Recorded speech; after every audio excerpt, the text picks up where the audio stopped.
Kanyakla kod riwruoge ma ok mag piny owacho temo loso lai malong'o mar reso oganda jo Kenya mani kod kech kaontis maromo 23.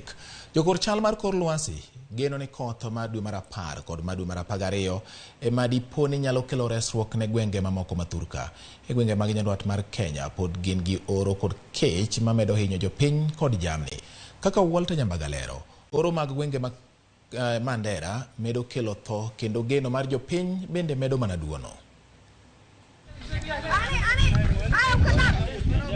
Gichopo yudo kony mag chiemo kod yedhe, kanyakla kod yedhe roteke mag del ne jambgi. Ma e kaka picha chalo, oro mokwako Mandera kod kaontis moluore, oro moweyo ka ji gana kod gana makalo e malit e kaka bad migawo mar piny owacho makedo kod oro kod ngaji keto.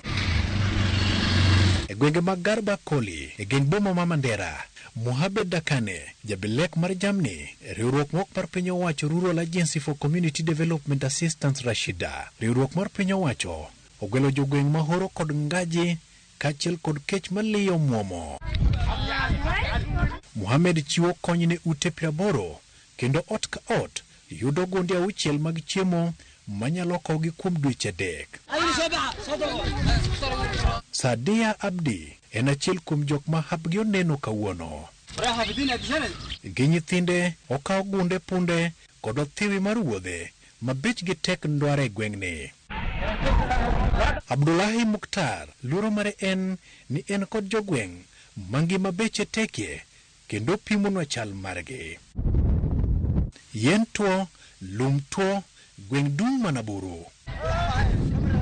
Ruoth ogwedhe kod nyithindo chiko, kata kamano chunye goyo kibikibi ni chenge ma en godo ok nyal tieko kata dweche 3, jambe 13 magoro selalgo.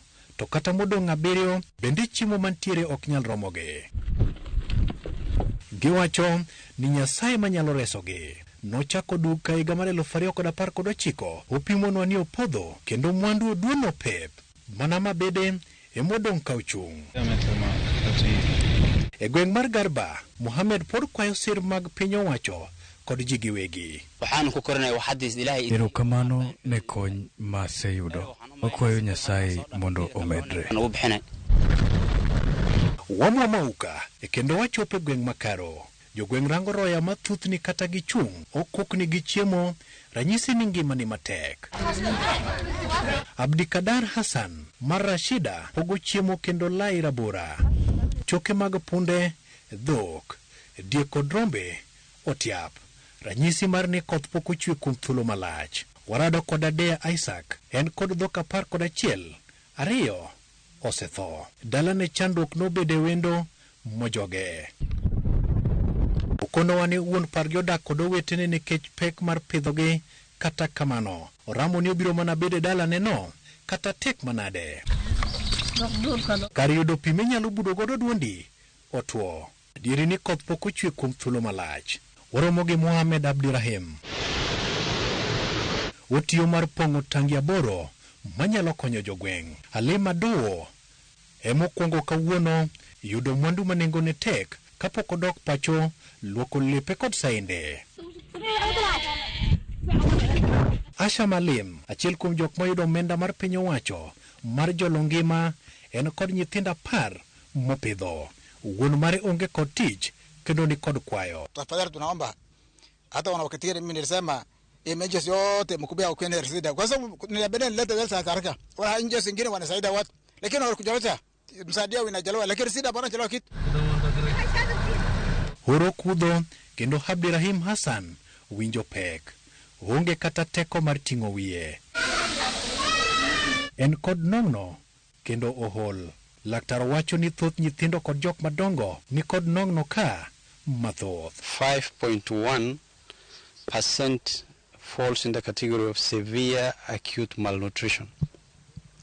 So this is a very huge number when you extrapolate against the absolute numbers of children. Maromo ji 35 ni ute mag thieth kod tuoche mitudo kod kech chakre dwe mar 8 nyaka tarik 24 dwe mar 9 higani. Min Hassan Adea Abdinur ochopo kowuok e piny libamba ma Ethiopia, okawo wuode ne thieth e piny Ethiopia.